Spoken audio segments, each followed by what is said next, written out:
Välkommen till den lättsamma podden Let Me Know om den amerikanska rockgruppen Kiss med Marco och Bernt. Nu kör vi!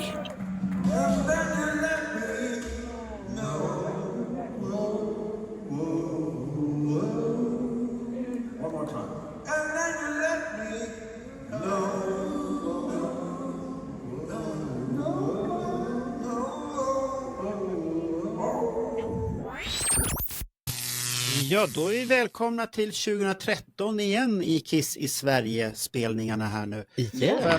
Igen, för att det var ju så unikt år att vi hade en riktig inomhusspelning, men de skulle göra sin debut på Sweden Rock. Wow! Och det var ju, bombarderades ut väldigt stort och Sweden Rock var stolta för att presentera Kiss på sin monsterturné med spindel och alltihopa. Wow! Och den här spelningen var 6 juni. Ja, men det är ju... Jag vet vad 6 juni är för dag. Ja, det är Sveriges nationaldag och det är idag. Ja. Precis samma dag som... Det var en torsdag då också. Var det en torsdag då också? Jajamensan. Ja, kan det är man torsdag. tänka sig. Det är 11 år sedan prick som vi var där och Bernt var inte där. Han satt fortfarande i garderoben eller i soptunnan var han nu satt.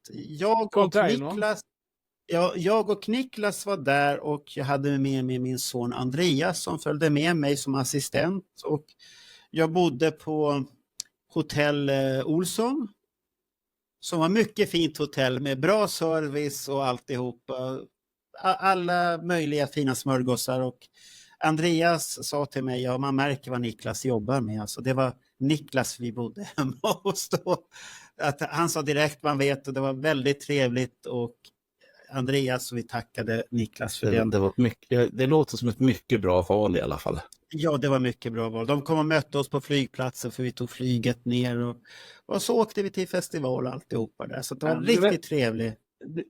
Det vet man, Stockholm, man kommer utanför Stockholms gränser så måste man hjälpa dem. Ja, då måste man hjälpa. Och det gjorde du ju på alla möjliga sätt där. Och jag var lite vilsna. Ja, för att jag hade ju varit på Sweden Rock. Ja. Jag hade ju precis avslutat min 10-åriga session som jag hade från 2000 till 2010. Jag tror att det var 2000, eller var det 2008 jag var där sista gången. 8 eller 10 år var vi på raken där. Och jag hade tyckt från den lilla trevliga festivalen den vart år 2000 när du kunde gå till öltältet. Sen kunde du gå och ställa dig längst fram. och titta på band och det var ingen ruff och det var väldigt pittoreskt och enkelt och väldigt bra festival med roliga band som man tyckte var roligt att se och sen följde man ju med på den här resan och jag har ju sett Union och så att det var en utav de nej det var nog Union, var det 2001? Union var 2000. Ja, men då var det 2000. Ja. År 2000 började Sweden Rock och vi fastnade där i den grejen. Och då hade jag gratisbiljetter för att det var Union som spelade där. Och det hade Niklas ordnat och det var riktigt häftigt. Vi träffade lite kändisar där som inte var så stora då. Det var han sångaren i Hammerfall och som poserade med korv och ketchup i ena handen. Vi hade ju faktiskt halva Revenge-line-upen där för Eric var där samma kväll och spelade med Alice Cooper. Ja, det var så mycket fina konserter kommer jag ihåg på den där när vi var där och tittade. Och sen efter det så jag hade haft den här sessionen så var det första gången igen var återkomsten 2013 och jag minns att festivalen hade ju växt väldigt mycket. Och vi skulle ju representera Kiss Army Sweden där i ett tält. Så det var en heldags evenemang från... När började dagen för oss? Var det redan klockan 10 eller vad det? Ja, men vi var där tidigt så att vi var där innan de hade öppnat upp. Vi hade det var ett gigantiskt stort tält och vi hängde stora Kiss Army banderollen på utsidan som var väl typ 3x3 meter eller 4x4 och sånt där. Och i det tältet så sålde vi merch och gjorde reklam för tidningen samt att det var en jättestor Motley Crue-utställning. Ja, det var det, ja. Det var det. Vems saker var det? Var det någon svensk eller var det Nej, norrman? det är en dansk kille fast Var det han en dansk kille? bor i Okej. Sverige nu också. Ja. Tommy. Jaha, för det Som kommer jag har, ihåg. jag skulle nog vilja säga han har nog mer Mötley Crüe-grejer än vad Alexander Johansson har med Kiss procentuellt. Åh herregud, då är det mycket Spännande, grejer. Alltså. stort. Och får jag fråga en sak, Niklas? För som gammal fanclubsgeneral från en annan tid då allting var manuellt hårt arbete, så är jag lite nyfiken på, om man nu har ett tält på Sveriges, tror jag, största musikfestival, då måste man ju få 10 000 nya medlemmar ledigt. Nej. Nej, men vi hade väldigt mycket kändisar som kom också. Ja, men det hade vi absolut. Men Ja. det var inte... nej, det var inte den publiken. Nej. På sätt. Jag vet inte riktigt. Nej, det var väl ungefär som när vi skulle sälja Kiss i Sverige-boken på den här rockmässan som går mellan Åland och Stockholm. Folk går med Kiss-t-shirtar men de köper ingenting, de kan ingenting, har inget hjärta i bandet överhuvudtaget och inte intresserad. Det är vill du ha hardcore, då är det på de här Kiss-konventen och sånt där, då är det hardcore folk. Man måste alltså helt enkelt, som du säger, alltså stäva ner hela rasket. Japp. För jag tycker ju ändå att, hur många kommer det på Sweden Rock? Är det 30 000 pers? 35 tror jag var på de tiden. Det var 35 pers, 35 000 som då men jag kan nog kanske dra paralleller med ifall, det är inte helt okänt att jag är engagerad politiskt, och vi har ju varit på flera så här marknader. Och det är ju samma sak där. Folk ser att vi finns, men de blir inte medlemmar, men de ser att det finns och det är viktigt. Och det kan få vara samma sak för... Men då skulle jag säga att politiskt så det blir en svår jämförelse. Så det är ungefär som du skulle säga att vilken svensk går och outar vad han röstar på? Ja, det händer ju inte så ofta, va? Och vilken svensk skulle gå och outa där? Ja, jag vill bli medlem i HC. Det existerar inte. Det är redan svårt att bli medlem i Kiss, Army Sweden, och då är det ju extremt svårt att bli medlem i stötta ett politiskt parti. Glöm bort det där. Nej, men, och då blir jag lite så här nyfiken, för att då var ju, men jag kan tänka mig att er tanke var då inte att ha tältet för att få nya medlemmar, utan mer för att synas. Ja, men för att synas, och det var egentligen, vi betalade inget för tältet, och det var inte vi som behövde sätta upp det bara fanns där. Var det inte Sweden Rock som ville ha oss där? Jo, och sen hade de lite annan marknad. Alltså det var Sweden Rock som sträckte ut handen och ville att vi skulle komma dit. För de hade ju gjort alltihopa väldigt kissifierat. Var det inte då vi hade de här affischerna med glöm inte hörselkåpor på barnen. Jo, absolut. Tänk för med Paul och Jean med hörselkåpor. Ja. Alltså rock'n'roll overallslaget och sånt här. Ja. Och... Kiss var ju absolut deras dittills största bokning någonsin. Och förväntningarna var ju stora från publiken. Det var ju vi hade ju många rockstjärnor som kom och besökte oss svenska och hyllade oss och allt det här och poserade, så att man hade mycket sköna snack, och vi hade besök av Alex Bergdahl som var där ett tag, och många av våra medlemmar kom och hälsade på, så att det var ju mycket Kiss Army Sweden medlemmar som var där nere också, så att det är otroligt trevligt det där. Och det var ju det som vi kommer komma till här, som är grejen, att hela uppbyggnadsfasen från klockan 10 tills Kiss kommer ner på scen är ett uppbyggande, så att vi bygger upp våra förväntningar extremt mycket. Det var barn med smink. Vi hade till exempel det här med Tommy Teijer-signeringen. Han signerade, det var en lång kö på folk som ville ha autografer med honom.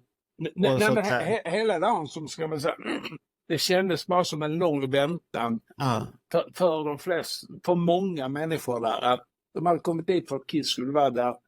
Ja, vi kan väl kolla de andra banden men det var inget av intresse för folk. Nej, för det var ju mycket barnfamiljer där, och barnen var ju utklädda till Kiss.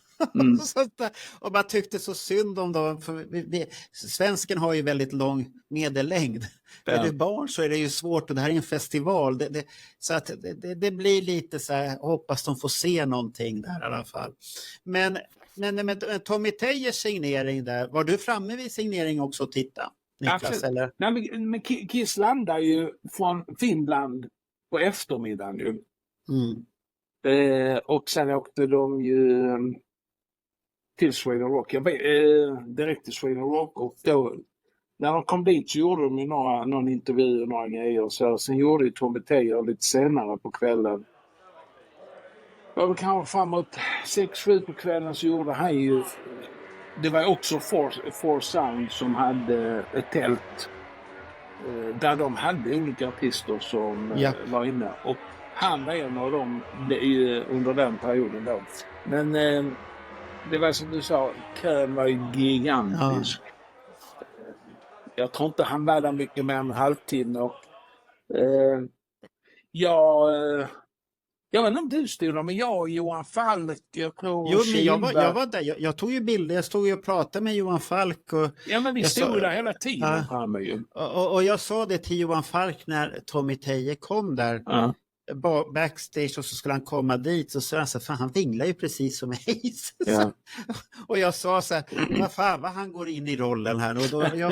Och jag vet inte om det var du eller om det var Johan som sa, nej han går alltid så där. Ja, men det gjorde han förr i tiden också. Ja, för att det var väldigt så här Ace-liknande gång på honom. Så det var bara det jag tänkte, fan, det var en jävla rollprestation. Ja, men det reflekterar jag redan 95 i Australien. För då var han ju deras, inte turnéledare, utan han gjorde Kiss Conventions där nere, var ansvarig för dem. Och då vet jag visste bara vem han var för att han har spelat i Black and Blue. Men då vinglade han ju fram så också. Ja, han är väldigt likadan om man tittar på de här sociala bitarna, de här sociala mediegrejerna som Ace släpper när han går till Walmart. Precis så där går Tommy Tejer. Och det har han gjort innan. Way back, så att, jag vet inte riktigt.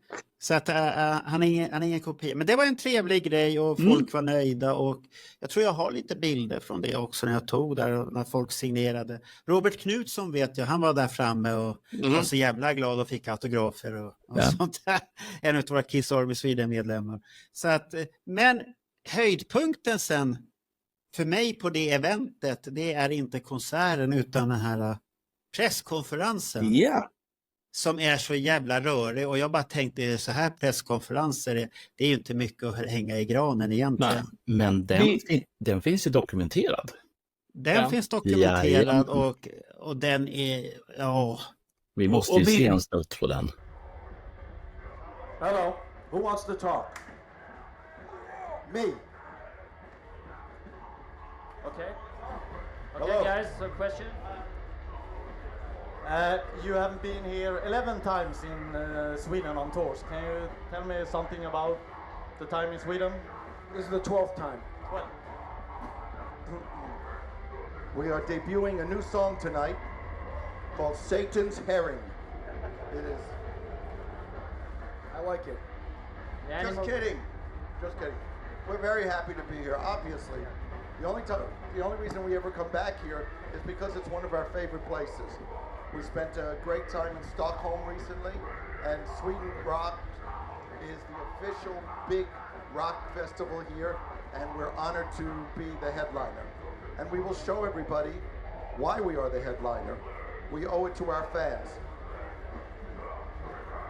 Right, any more questions here? Thank you and good night. Hello? Speak loud. Hi, I'm from Classic Rock Russia, so the question is, I heard from several sources that you are going to play Russia again in 5 years, sorry. So, is it possible? Divulge your sources. Doc is playing there next summer. Yeah, Doc is playing there next summer. The Doc McGee Experience, featuring Kiss. All right, further questions? How do you choose your set lists? How's your sex tape? What? Set list? He said, how's your sex life? how's your sex life, Gene? Is that what you asked him? What did you say? How do you choose your set lists? How do we choose the set list? Well, you know, people want to hear all the classics, so we play those. But we're also making sure we're playing some of the songs from Monster, some of the songs from Sonic Boom, Psycho Circus. You know, we try to make everybody happy. More questions? Thank you. Strutter? Tommy, Eric, you've Yes, been, sir. What? You've been, Strutter? You've been part of the band for so long. We'll decide when we're up there. Maybe. Speak up. Yeah, you've been part of the band for so long, Yes. and you make Kiss sound even better than in the fucking 70s. How haven't you created your own personas instead of dressing up like the Catman or Spaceman? You're still going to ask about that. Hasn't that question been asked 10,000 times in the last 20 years? You know what you should ask the 35,000 people who are out there? Ask them what they think. You know, Kiss has been around a long time. People want to see Kiss as Kiss has progressed and as Kiss started. You know, for every one person like you who's asking a silly question, there are people who pay for tickets who want to see Kiss. I'll put it the best way. The band in the past did have tried other makeup. Guess what? It didn't work. They took the makeup off. That's why. So that's why. That's the reason. Okay, there you go. Next question. Next question over here. The truth. Hi, this one's for Gene. Could you tell me the difference between Gene the musician and Gene the businessman? Your mommy knows.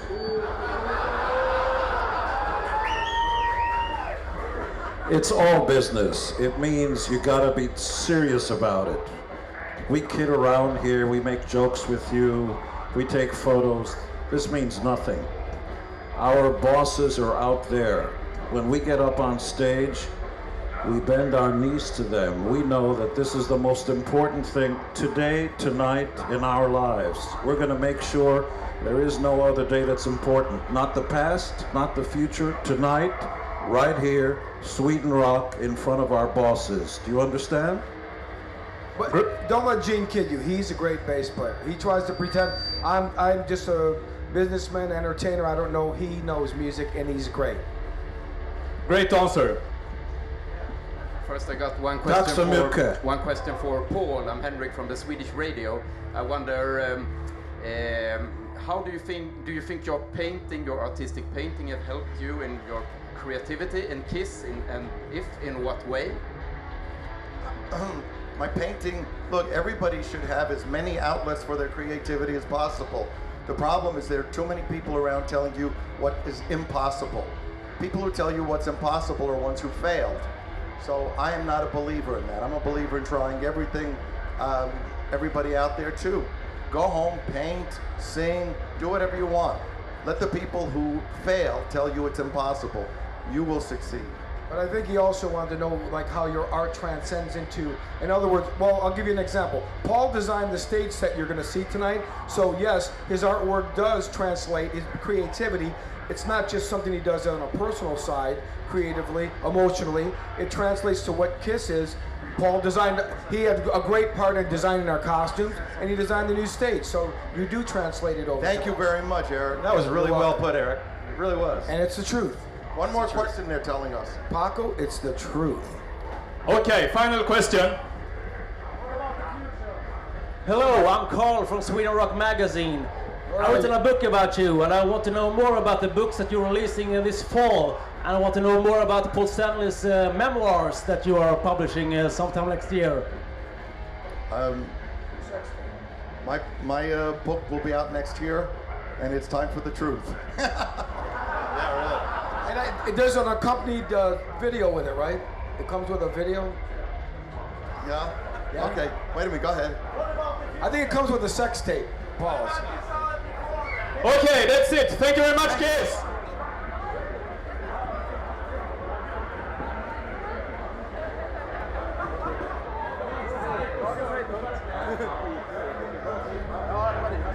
Ja, vi hade ju fått lotta ut ett par biljetter till medlemmar som skulle få vara med på det. Men det var jävligt rörigt och helt plötsligt, det var något som sa, men det går inte helt plötsligt. Bara, det måste bara gå. Så till slut fick vi in alla som hade vunnit.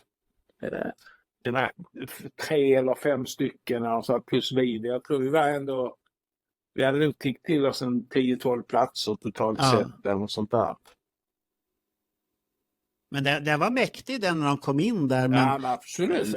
Frågorna, och det tar ju Alex Bergdahl upp på sin Sweden Rock-podd som han har gjort där senaste som en hyllning på hans långa resa. Där, då tar han ju upp det där att han själv tyckte att han ställde de vettigaste frågorna. Ja. Och det kan man väl säga att han gjorde det. De andra var lite väl mer, hur mår du och liknande. Och det är ju så jävla värdelös fråga att tycka. Ja, men absolut. Och ser vi sådana grejer, så Gene och Paul brukar ju när de tröttnar så har de ett budskap de ska säga och så säger de det bara. Ja. Men Gene var ju väldigt mycket posande där. Ja. Han var ju en helt annan värld. Medan Paul försökte vara någorlunda seriös i frågorna så tyckte jag att Gene det var det här, vem ska ligga med och den attityden lite mer hela tiden. Men det var en mäktig upplevelse och då hade ju förväntningarna skruvats upp och när vi kommer ut då från tältet då var ju nästa att nu måste man börja packa sig till konsert. Det var bara det att jag var ju jättebesviken när jag kom ut därifrån.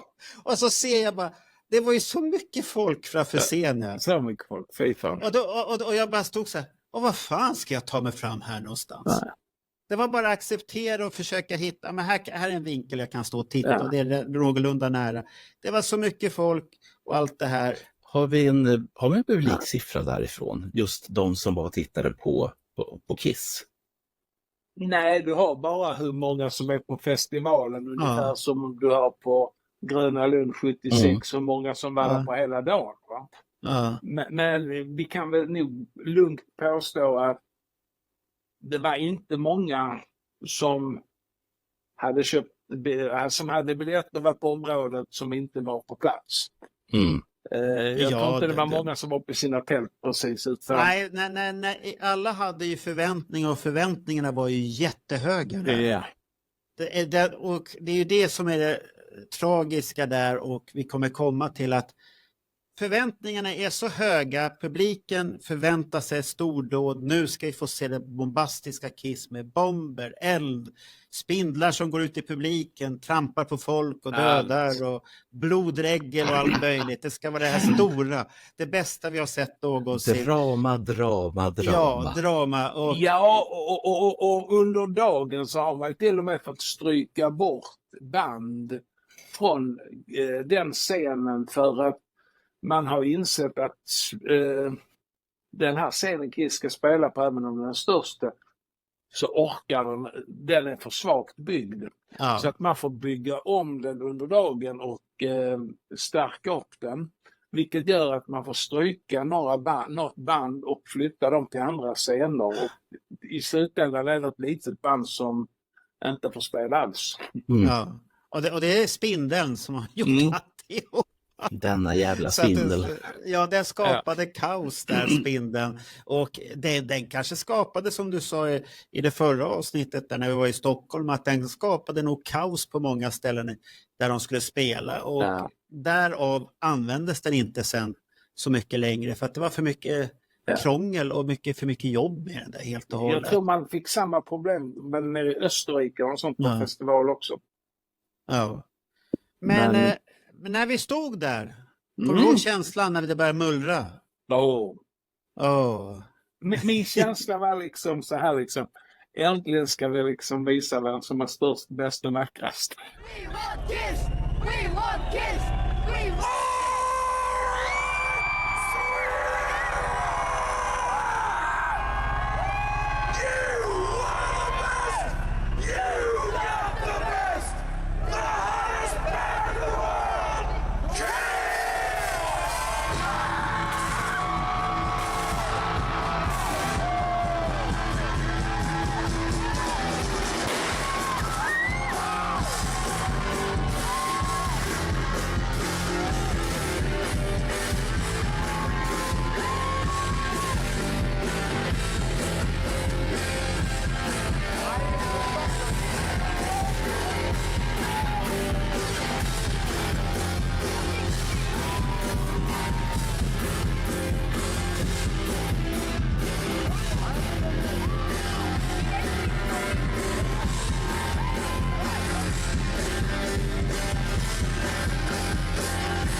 där spelar de Psycho Circus och Kiss kommer ner. Ja. Och spelen kommer. Och men den fastnar, är det 1 meter för högt upp eller är det 1,5 meter? 1,5 eller 2 meter för högt upp stannar den. Så att man får mala det här. Ja. Ja, och spindeln bestämde att här stannar jag och här ska jag förbli. Och det malades det här introt hela tiden. Och där fick väl Paul dålig magkänsla redan att det här kommer inte sluta bra. Nej. Och det gjorde ju inte det heller. Nej. Sen, och om det hade bara stannat vid det så hade det varit kanske sin sak. För där kan man ställa frågan så här. Publiken kanske, större delen visste inte om det skulle vara med i showen, att den skulle stanna upp där och att de skulle mala ett tag innan den kom ner sen. Ja, men jag tror de misstänkte det, för de såg ju frustrationen på bandet. Att det var väldigt frustrerat och många tyckte si och så att, och de hörde väl vi oss Kiss-fans muttra, men så här ska det ju inte vara. Så att det var lite dålig stämning där på alltihop, och framförallt på Paul som inte tyckte om det här. Och sen hade ju Paul absolut inte sin bästa dag. Nej.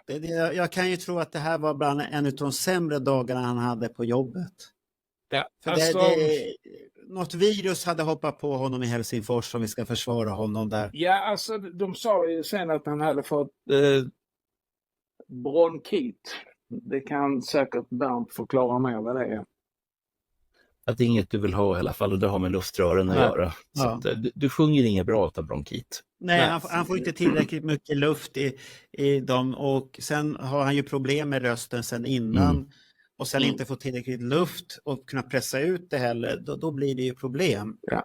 Och jag kommer ihåg att det hade varit en varm dag och kvällarna i Norge där i Sölvesborg, det blir ju rätt så kyliga kvällar. Ja.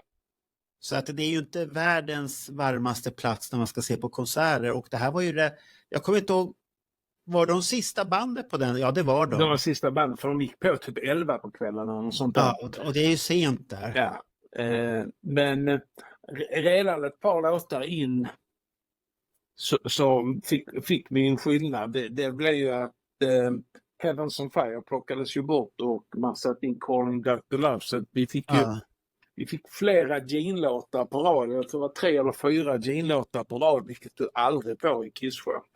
Ja, det är War Machine, Calling Dr. Love och Deuce. 3 låtar. Men frågan är, så hade det beslutet tagits innan eller gjordes det på scen, tror jag? Vet inte om det gjordes det, när det gjordes faktiskt.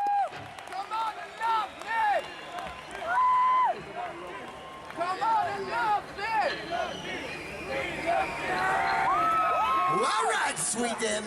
We're going to switch things up just a little. Going to do something now. I think this comes off the Love Gun album. It's called Dr. Love! Let me see your heart!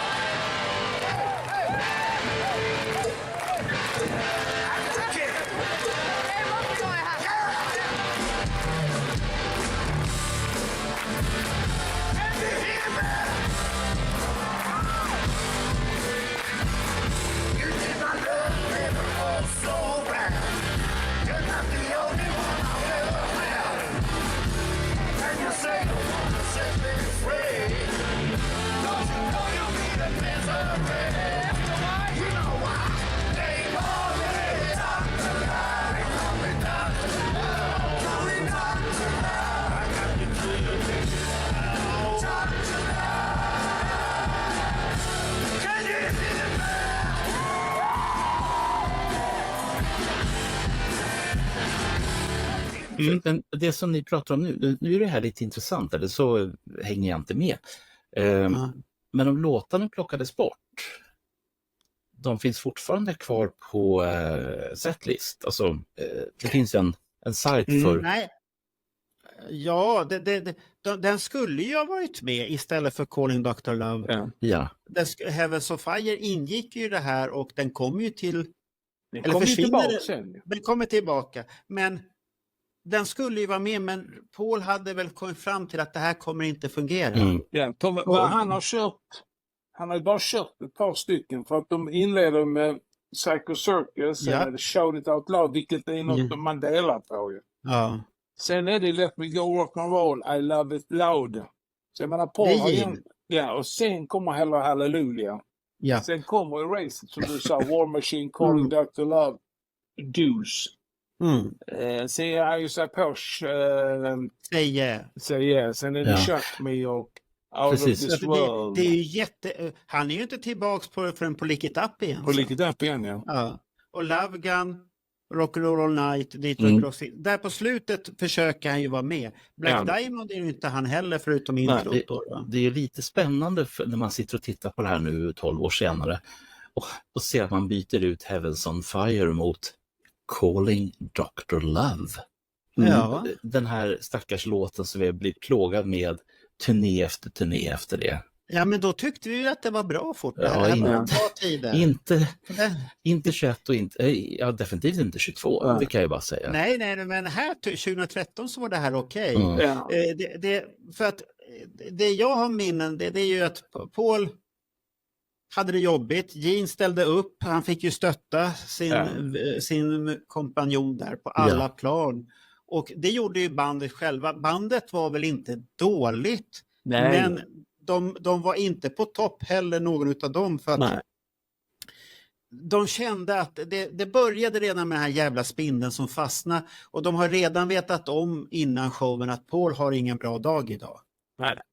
Och så kommer spindeln, så det vart för en sån här jävla bad omen-effekt att här ska vi visa, och kombination med publik som har förväntningar och när draperiet föll så var det en explosion utav folkets jubel och allt blir lite si och så, men showmässigt sett så var det många som tyckte att det var impat. Och sen kom det här, Paul, han har ju inte rösten kvar. Nej.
Men där jag har pratat med folk efteråt som inte är jättestora Kiss-fans och de var ju superimponerade av showen och allting.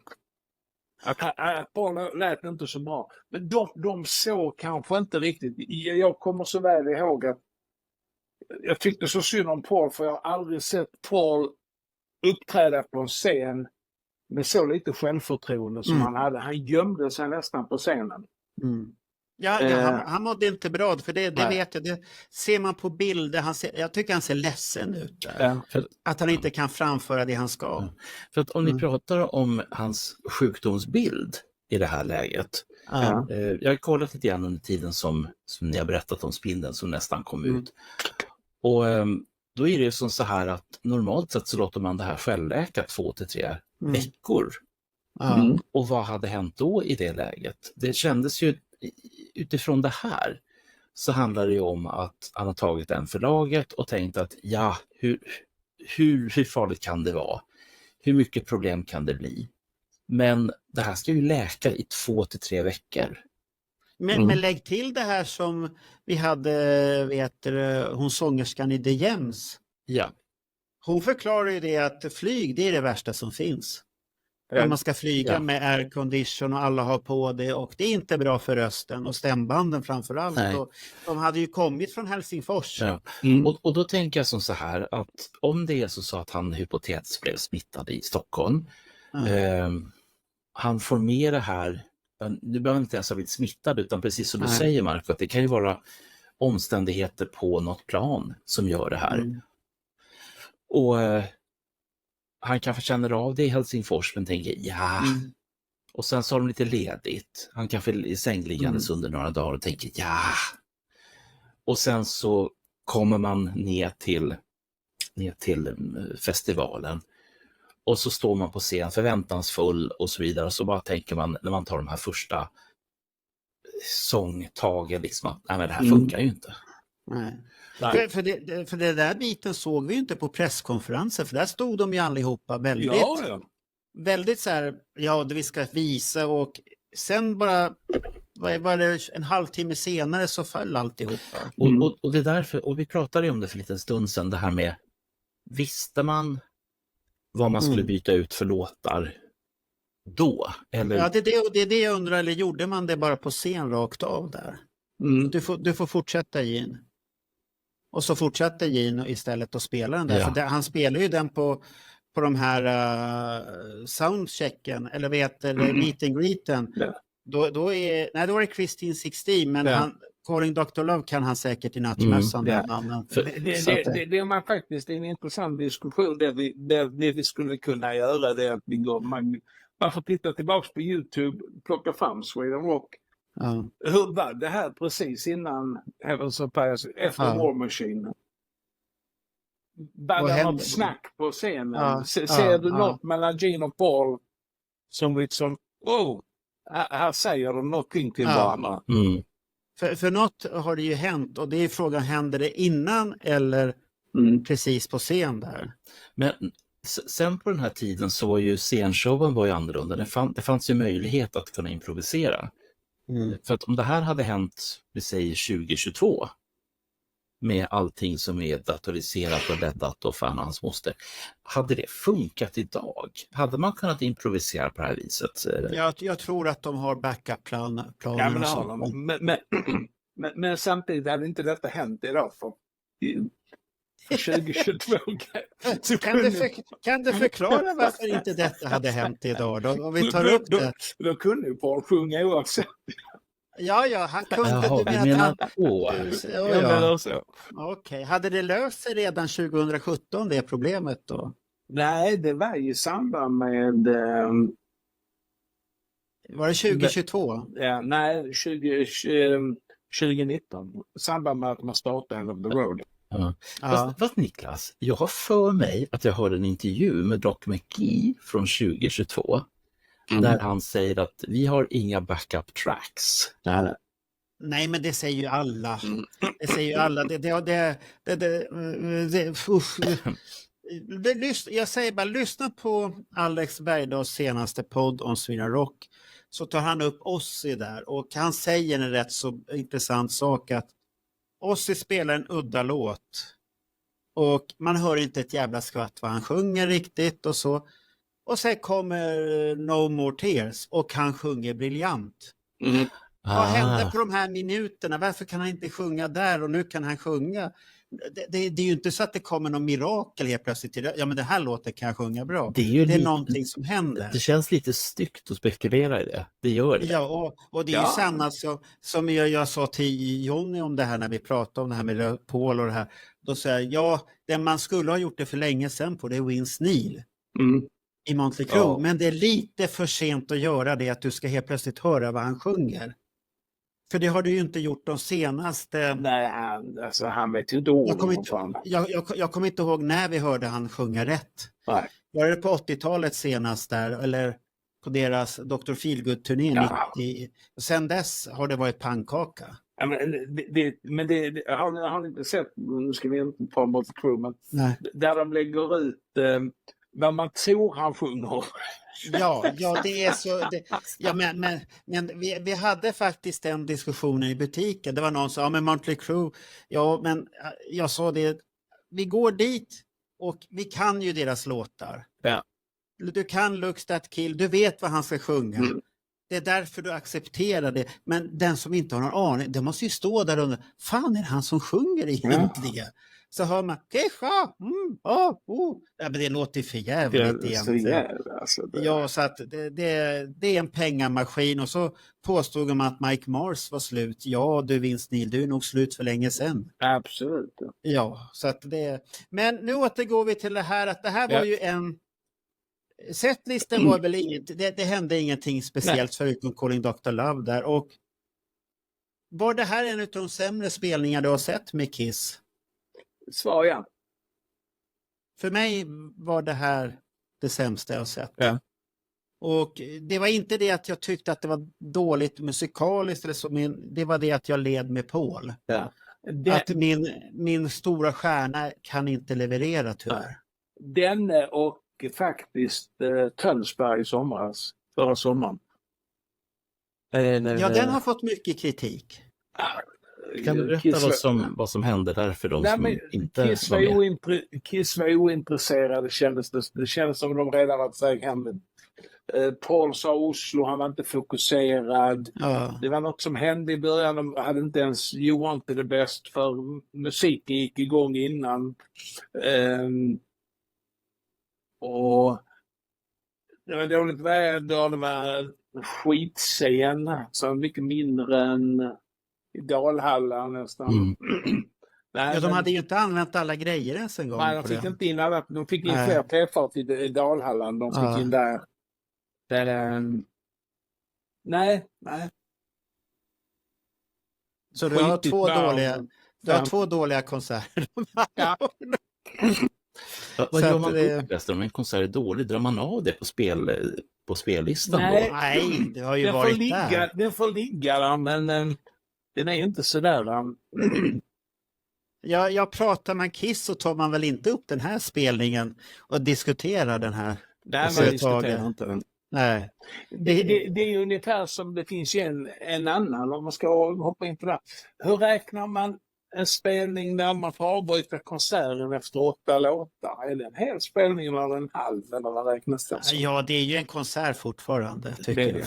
Fast det här är ju spännande. Är du möjligtvis på en konsert i USA häromåret där Oscar kom och bara sa efter ett antal låtar, hemskt ledsen, vi måste bryta här. Ja, men det är en konsert. Ja, oavsett.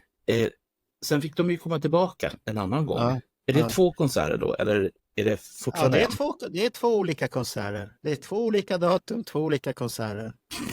Okej. Ja. Det är force majeure som händer där. Du kan inte göra någonting åt det. En inställd konsert är det också en konsert. Ulf Lundell. Nej, det är en konsert. En konsert helt inställd och det händer ingenting. Det är ingen konsert. Enligt Ulf Lundell så är det också en konsert. Den mannen ska vi inte gå in på. Det är en speciell man. Men skämt att säga det i alla fall. Så att, Nej, men återigen det som det som reflekterar mig själv, alltså det jag har största reflektion över, det är Pauls totalt noll självförtroende hade han på scenen, kändes det som. Stod lite vid sidan om, det var verkligen Gino och Tommy som tog för sig. Men ser man inte också när vi tittar under konserten till att bandet lider ju med Paul också? Ja, men absolut. Det är ingen rolig situation för någon. Och det jag tar med mig från den konserten, det är egentligen all den här fanträffen. Man träffar fansen och vännerna och allt det där innan som byggde upp till någonting. Ja. Hela den resan. Sen vart inte konserten den höjdpunkt vi hade hoppats på, men showmässigt och bombmässigt och ljusmässigt så var det bra. Ja, men absolut. Alltså, sången höll ju inte, och frågan är ju bara, som du sa där innan, att de som aldrig hade sett Kiss, de tyckte säkert det var bra. Ja, men absolut. Kanske tyckte jag Paul har inte lika bra röstspång på skiva, men han är ju gammal. Tänker de då. Ja, och då reflekterar du kanske inte att Paul tar ett steg tillbaka och de andra framåt. Va? Så att det handlar lite om hur om man har sett bandet kanske innan, hur nördig man är. Va? För den är ju inte så stor snackis för de som inte är Kiss-fans. Om de ska dra något negativt så säger de aldrig något. Det är nog vi Kiss-fans som lider mer utav det här. Ja. Lilla svarta fläcken på vår konserthimmel där. Jag tänker lite grann som så här. Jag bara slänger ur med en idé. Jag vet ju redan vad jag kommer få för svar på det här. Men om det nu är en dålig dag på jobbet, säger vi. Och sen framåt 10:30 så känner du det att fan, jag känner mig riktigt under isen. Alltså jag känner mig riktigt dålig. Och så går du och käkar lunch. Och så kommer du tillbaka efter lunchen klockan 1. Och så bara känner du, nej fan, jag måste gå hem. Alltså det här pallar inte jag. Jag har ingenting mer att ge. Det funkar ju på ett vanligt jobb. Ja. Men om vi nu ser på den här konserten som var istället. Alltså kan man ställa in en konsert? Nej, det där är redan för sent. Det är för sent redan. Hela den där scenen har byggts upp för dem under hela dagen och anpassats och alltihopa. Och han är inte han måste vara sjuk ordentligt. Ja. För att du ska kunna ställa in. Du kan inte ställa in den där spelen. Det går inte. För vi har ju varit med om att det har varit konserter i USA nu sist. Där man har ställt in kanske en timme innan. Men då har det ju funnits riktiga orsaker för det. Men just men att här är det inga orsaker. Men det är inte vad ni säger då blir att har man stigit ut på scenen, ja då är det bara att köra. Ja, vad ska du göra? Ibland blir det dåligt och ibland blir det bra. Oftast bra. Ja, men absolut. Nej, men för att jämför, vi tycker väl inte att spelningen som var i Stockholm på några dagar innan var jättebra heller, men det var ju inte det här riktigt tråkiga och som Niklas säger, att Paul mådde inte bra, och det är inte roligt när du ser någonting som du älskar och han mår inte bra. Han hade gärna velat gå därifrån och säga att nu spelar de här grabbarna resten av kvällen, jag är inte med. Ja. Men så funkar det ju inte, för att han är ju med ett lag och han måste stå där. Så att precis, det duger inte att sminka upp någon. Nej, det går inte. Jag kommer själv mig själv mot slutet, bara låt det ta slut nu så jag kan köra hem. Ja. Och det var lite segt, och vi pratade inte mycket Kiss i bilen när vi åkte hem sen. Det var lite andra saker vi pratade om istället. Men lite Kiss, det var inte så att det var en av de svartaste dagar i Kiss historia jag vet i alla fall, som jag själv har upplevt. Så att därefter så blir det ju bara positivare på vår resa igen. Att det blir en mirakelkur för Paul och någonting händer som Niklas nämnde här, och det får vi väl ta upp på de här nya Kiss i Sverige. Vad är det som händer att Paul får en mirakelröst helt plötsligt? Ja, men absolut. Nej, men som sagt, efter spelningen så drog bandet... En fråga bara där innan vi drar vidare. Där. Jag tänkte så här, om de hade haft det här med det hjälpmedlen som de hade nu på senaste turnén redan 2013, hade vi accepterat det då redan också? Det tror jag, absolut. För då hade du inte riktigt... Jag tror man hade kunnat gömma in den lättare på den... Då hade de ju bara gasat på efter den där fadäsen med spindeln och sen visat vad skåpet skulle stått. Ja. För tänk om vi hade haft till exempel Paul från Göteborg 2022 i den formen Kiss var där 2013 på Sweden Rock. Då hade det varit en mytomspunnen spelning som alla hade pratat om idag. Nu säger man att Kiss var där, men sen är det inte så mycket mer, tyvärr. Men de gjorde ju en revansch sen, vet jag, 2019 som vi kommer komma fram till. Jag var inte där överhuvudtaget, men så. Eller man magisk 1940. Du sa någonting, Niklas, att sen...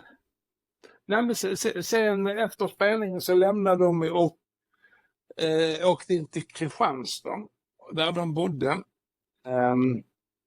Och dagen efter lämnade Tommy och Eric. Då åkte de bil ner till Köpenhamn och sen flög upp till Stavanger för att de skulle göra ett Kiss-konvent där på kvällen. På fredagskvällen. Men Gene och Paul stannade kvar i Kristianstad och sågs ute i Kristianstad både under fredagen och även lite på lördagen. Det är en märklig grej att bara tänka sig Gene och Paul i Kristianstad. Ja, men lite så.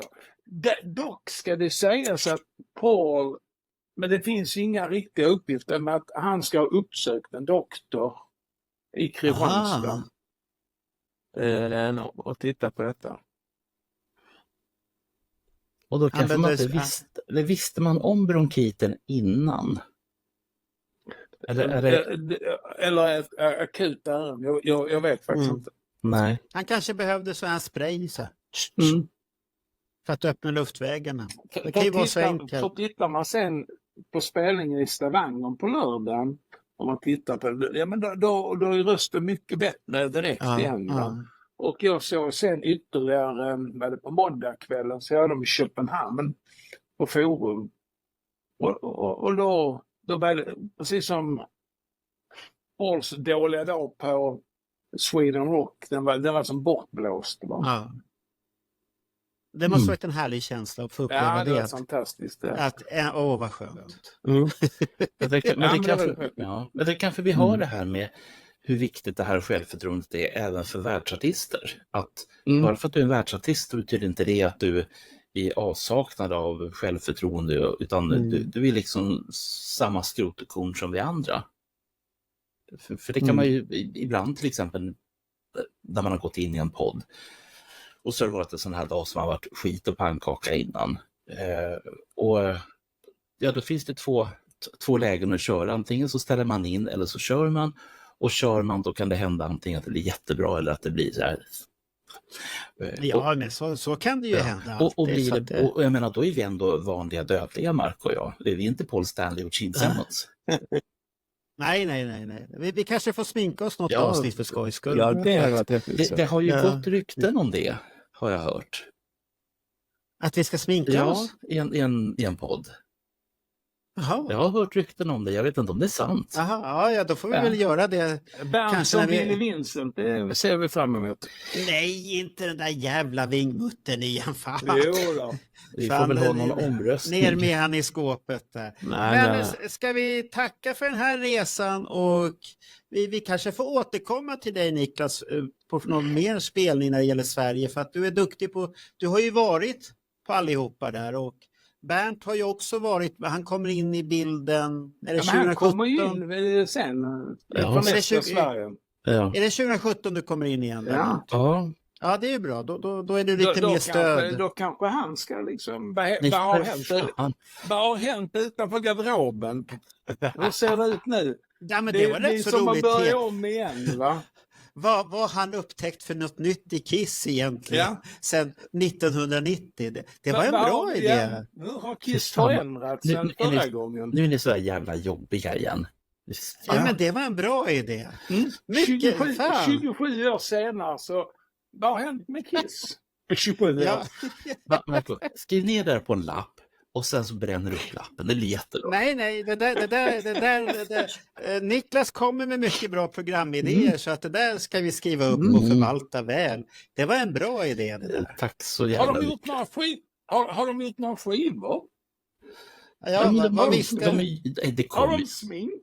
Men vänta, det kommer ju lite skivor lite då och då. Jag har sett dem. De är sådana här bruna omslag.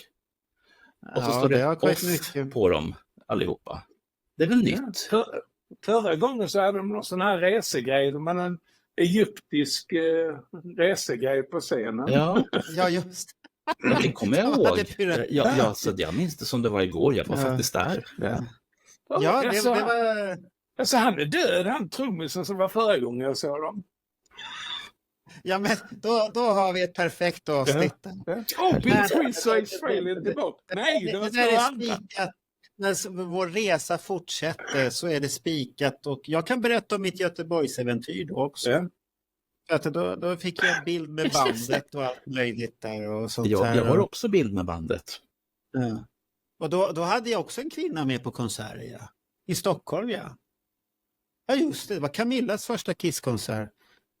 Så det finns mycket, så att vi behöver inte rota så mycket jävla lådor alltid. Nej. Men vi hittar, men 2013 var ett svårt år. Det är ungefär så många inte vill prata om det. Så att men 17 år, det är liksom 27 år efter senaste. Vad har hänt utanför garderoben? Men du har ju klockrent avsnitt. Ja. Jag tror inte det, men tack för frågan i alla fall. Ja, men han ser inte glad ut, den här mannen. Men vi tackar då Niklas och tackar för återblicken till 2013. Som första spelningen var helt okej i Stockholm med Spindeln, men avslutades lite sådär. Och det vi måste säga att det gick ju rykten, var det här sista gången vi såg Kiss i Sverige. Ja, men exakt. Att Kiss i Sverige-boken kom sen senare på hösten. Och där trodde vi väl alla ihop, Johan Falk och alla, att det här var nog sista spelningen. Ja, men lite så. Eftersom Sweden Rock var så kände vi nog lite så. Och nästan till 90% att vi stängde den dörren. Och så kom det massvis med spelningar till. Så att det betyder ju att vi måste göra en bok till sen då. Ja, men det tycker jag. En Kiss i Sverige 2, eller vad ska den heta? The Ultimate Kiss i Sverige-boken eller något sånt där. Den ultimata. Men ni missar ju det viktigaste. Limited edition. Absolut. Nej, vi håller inte på med såna här blufferier som Magic-boken och sånt där. Här är det raka rör och ärlighet. Ja, Magic-boken, herrejävlar. Ja, nu stänger vi garderoben här nu. Jajamensan, tack så mycket mina herrar. Så får vi se när vi öppnar den. Tack själv. Hej. Tack, hej.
love that song. You don't want to hear that tonight.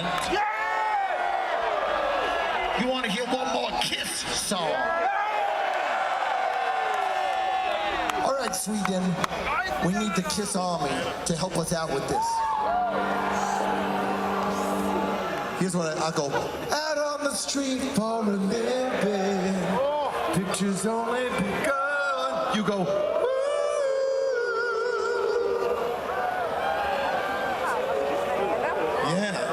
That's right. Out on the street for a living. Pictures only begun. Let's try it one more time. Let's say that was rehearsal. That was warm-up. When we leave here tonight, all we want to hear in our heads is Sweden rock! Here we go. Out on the street for a living. Pictures only begun. Ooh. That's what I'm talking about. Got you under there.